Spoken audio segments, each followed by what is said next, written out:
Here's a video of the cassette player as received. Unfortunately, it doesn't work. You can power it on. Red light comes on. And I'll go ahead and eject here. And I'm going to hit play. And you'll see zero movement. Just hear a humming, but zero movement of the spindles. Stop. Let's see if even rewind. Nothing. So unfortunately, it doesn't work. I put a cassette in without those spindles moving. It just doesn't work. So it's DOA, just not working as it should have.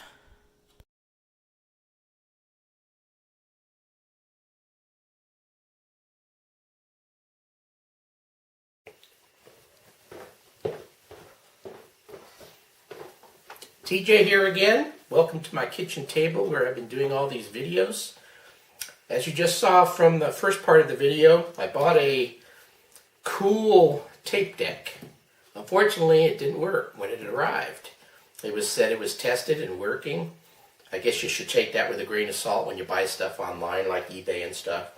The guy had 100% feedback and been into the eBay for a long time, so I believe those things. I try to give folks benefit of the doubt. Said it was tested.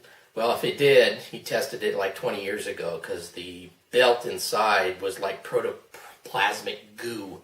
It wasn't even a belt in there. So anyway, I'm just going to move the camera around. I've already unscrewed. There's 4 screws in here holding the bottom. This is the bottom of the cassette player.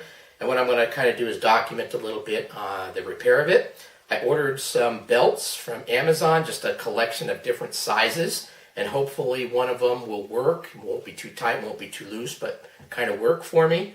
There's 3 belts in here. 2 of them look fine. You know, I can kind of flick them and they didn't look brittle. And I'm going to leave those be because they're kind of underneath and going to be hard to get to. But the one that's more easily got to, the main motor one, was not there when I popped the lid open. And then I looked at the 3 different spindles that the belt wrapped around. And it was like a tar, black, goo, protoplasmic, I was calling it. You touch it, and it made it worse, and it streaked. And man, it took me about an hour, hour and a half of Q-tipping with alcohol, cleaning it, and it still doesn't even feel clean. It's like after having, eating something that you shouldn't have ate, and you've got food poisoning, and you're wiped for the next 5 years. You know, it just kept wiping, and it didn't. I know that's a bad picture, but I'm that kind of guy anyway. So yeah, it was pretty hard cleaning. But I'm going to kind of shift this over, and I'm going to lift the lid and kind of get it out of the way, and then I'm going to move the camera over here and just kind of show you what I'm seeing inside. And excuse the shakiness as I take the camera over. Hey, there's my kitchen. Move the chair out of the way. Open up the tripod. Let's see if I can kind of get in here.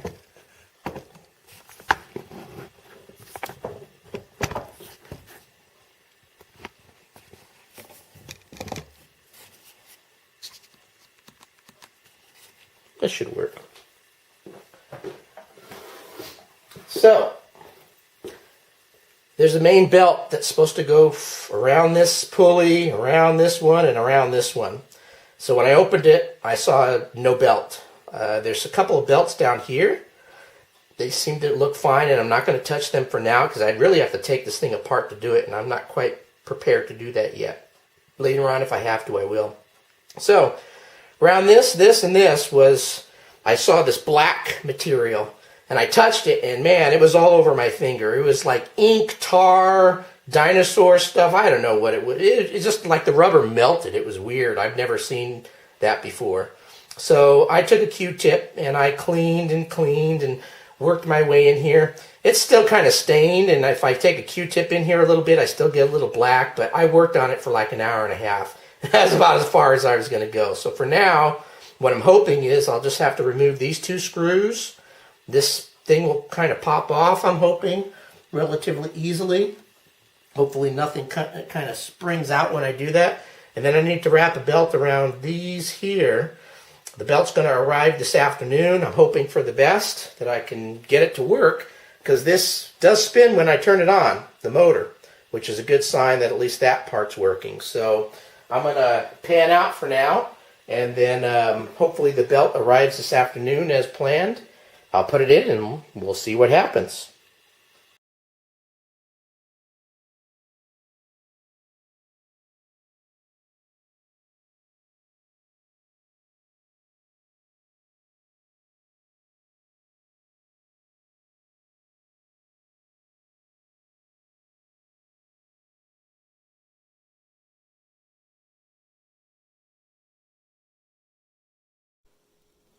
Alright, looks like the belt made my cassette player work, which is good news.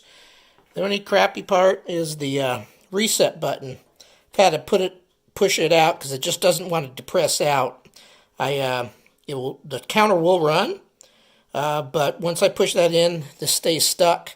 I've tried squirting it with some contact sprayer and other stuff, and I can't quite figure out why it's not coming back up. Maybe it's missing a part or somebody's had it before and put it in wrong. I couldn't quite tell, but the good news is the cassette player does work now. So I purchased on Amazon a whole bunch of different size belts. The big one that you see there, I think it's about roughly 3 inches in diameter, came with 2 of them, and luckily that longer one seems to have worked. I've done a quick test already, but I'm going to go ahead and run it here for you. So this is a Califone 3670. It's going to really look cool with my old Sinclair computers. At least I think so. It's kind of like a big deck. Looks a little space age. And anyway, so I've got this plugged in. I'm going to go ahead and eject. I notice on this particular player, when you're putting in the tape, if you go straight in, it kind of bumps against the spindles that are in there. So you're going to kind of lean it back a little bit as you push it in. I don't know if that's just the way it was back then or what, but anyway, so I shut that. Power button here. I've set the volume to lower end, because this is a pretty high wattage unit. It's got a pretty good speaker in there. And when I turn it on first, it does little pops and grizzles and stuff. Maybe some other cleaning will help, but you can kind of hear that now. Bop, bop, bop, bop. Anyway, so it does that. But it does work, so let's go ahead and hit play. I've got some docking put in there, breaking the chains.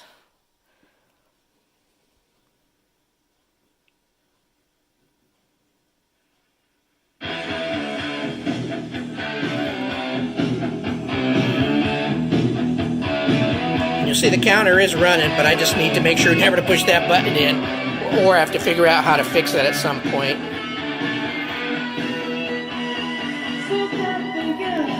So the sides have an auxiliary input and auxiliary output on this side.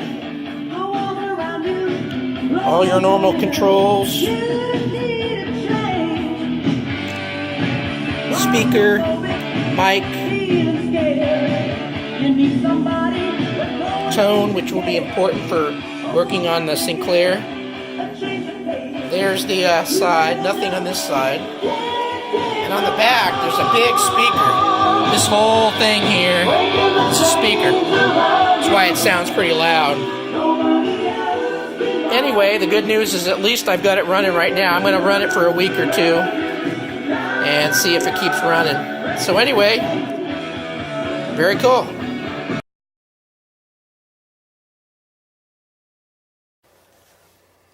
Well, this is the final test. I'm going to try to go ahead and use the Califone 3670.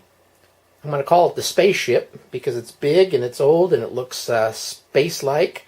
And I'm going to use it with the computer that I actually originally purchased it for. I thought it would look cool next to the Timex Sinclair 2068.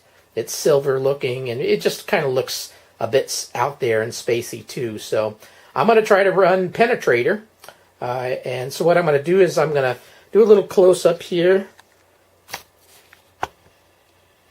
on the cassette. And I'm just going to kind of talk my way through it here. So it's got a nice cover that covers the top. And these two latches. This is actually so you can carry it like a piece of luggage, I guess. A strap, so it's portable. You can carry it with you. I think Califone was used in a lot of schools and things. Then you flick these up, and I don't think this, kind of leans back. It actually kind of comes off. I don't want to lean it back and break these little nubbins there. So I'm going to kind of stick it out of the way. And then let's zoom in a little bit on the cassette player. So what I've done is I've connected a speaker going out, this cable to the back of my 2068. I'm going to power this on. I'm going to go ahead and power on the computer. And I'm going to go ahead and pan back out so you can kind of see everything. And I'm going to try to load up Penetrator.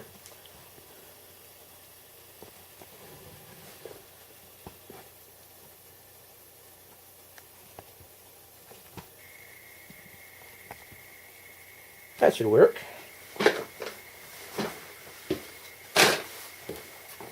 So it's on, and I'm going to go ahead and get into basic, and I'm going to do load. And I think I could just probably do quotes, but I'm going to go ahead and do quote Penetrator.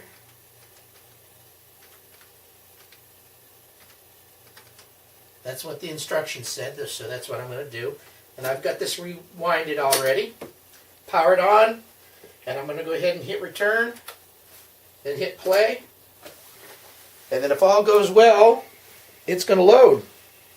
So far, it's been doing pretty good. There's been a couple of times where it didn't load. Some other tapes I tried, probably the hit and miss. And right now it looks like, hopefully it starts flickering here shortly and that it's going to be working. If not, I might have to start all over again. There we go. So that's a good sign that things are starting to happen. And it says Penetrator, so that's cool. Volume, I've got probably maybe quarter of the way. I don't know how many watts this thing is, but it's like 30 watts or something. It's got a nice size speaker in the back. So, oh, tape loading error. Nice.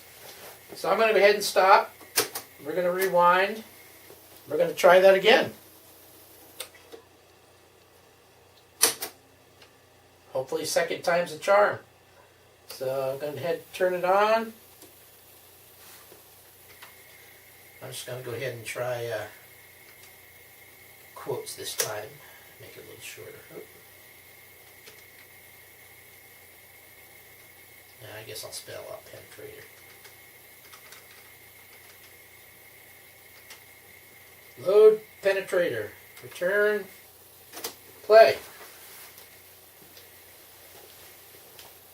If this one doesn't work, I guess I'll start the video all over again. But I did test it once, right before trying this, and it did work. Cassettes seem to be really hit and miss. I'm sure that's pretty normal for these old things. Got my joystick ready. I don't know if you've ever played Penetrator or not. But it's tape loading error again. So it looks like I'm going to start this video all over again. Something's not quite right. Bummer.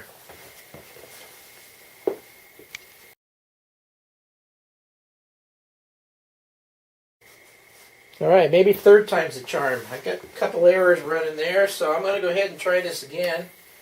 Going to turn it on. Get in the basic there. Load Penetrator. Penetrator. Enter key. Play. Turn the volume up a little bit. Like I was saying before, I think I have it up maybe quarter of the way. I turned it up a little bit more. Maybe the volume just needed to be upped a little bit. So hopefully this works.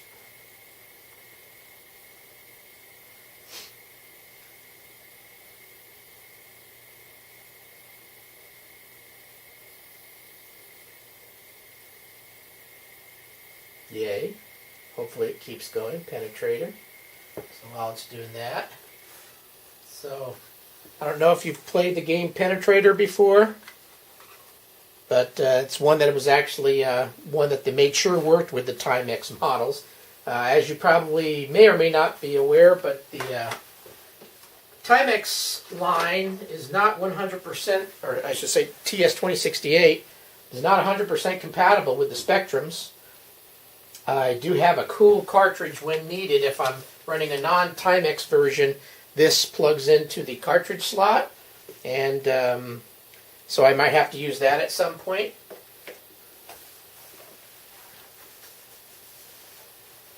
Cool, this looks like it's going a little bit better. This game takes a good 3-4 minutes to load up.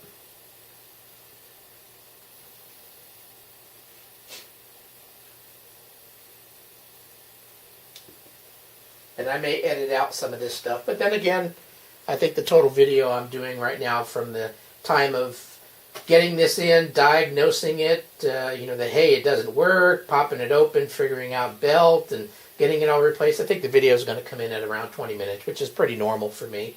So if you enjoy that type of stuff and discussing and commentating as I'm going through things. But love the looks of the Timex still. Very space age looking, and this is going to be a cool tape deck to have with it. Now Penetrator, like I said earlier, I don't know if you played it before, but on the joystick, so when you're playing the game, you can shoot normal bullets, or whatever you want to call laser beams, but you have to move the joystick right to do that shooting. When you hit the fire button, which is what I like to use for when I'm shooting stuff, it's dropping bombs. So for me, I'm having a little bit of a difficulty doing that, because I'm moving to the right as I'm pushing the joystick to the right, and you have to do it quick to make shots. So it's been a little bit nerve-wracking playing the game, but I wanted to load this one up because it's one that I received with my TS2068. And as you can see, I'm kind of mixing stuff up. I've been buying a whole bunch of Sinclairs. They're each going to be used. They're each going to have a purpose. And I'm going to try to rotate things out. If I don't have monitors for each, I'm going to load them up to other monitors, switch them around, and let everybody play a little bit. So I think that makes it fun. I'm not a collector. I'm not just going to stick it up on a shelf someplace and not use it. I'm going to use them as often as I can. And this is actually my office that I'm in right now. So if I have them close by, I'll use them more often. So to the right, you can't see there, but I've got a kind of a big U-shaped desk, and I've got my new Sinclair 128K ZX Spectrum Plus 3 there, and I've got my Omni laptop there. So I've got all sorts of Sinclair goodness around me. And soon, I'll be getting my QL. I can't wait to videotape that. It's going to be awesome. I've got a whole bunch of magazines for the QL that I've been slowly reading through, and just trying to soak up as much as I can. I've been writing some basic programs, or trying to learn how to do basic. And so far, I've UDG character. I created a little spaceship that moves left to right. Now I'm going to try to put in where I can use the keyboard and actually have it move the character around on the screen. That's my next step to world domination, where I'll make a game and I'll have fun doing it. So cool. Looks like the game should be loaded. And so I'm going to grab my joystick here, and we'll play a little bit, and then we'll stop everything. So I'm going to go ahead and stop, hit enter. Little fireworks there. Maybe I'll try to pan in on the screen a little bit. Yeah, that looks fine that way. Then it spells out Penetrator. So I guess technically Penetrator and Crazy Bugs were the first two games I played on the Spectrum. This is the first Spectrum that I received. So I'm going to do one. And you'll see me die quick, and I won't make you watch all of this stuff, but I'm going to shoot a little bit, maybe go through one or two characters. See? Look at that. I told you I suck. Although I did get to it the next screen a little bit ago. I got to the blue screen, I guess.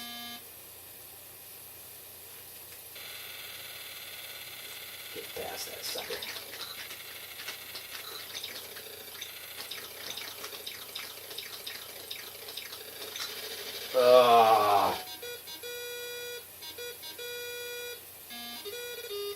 Feel like I'm at the horse races.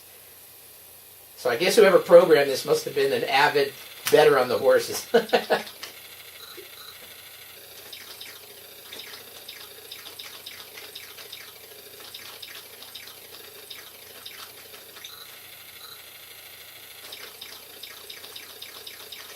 Oh, I'll stop at level 3. Cool. So, I finally have a tape player that seems to be working so far. Yay. And thanks for watching this whole video, and I'll be doing one for something else coming up soon. Take it easy, everybody. See ya.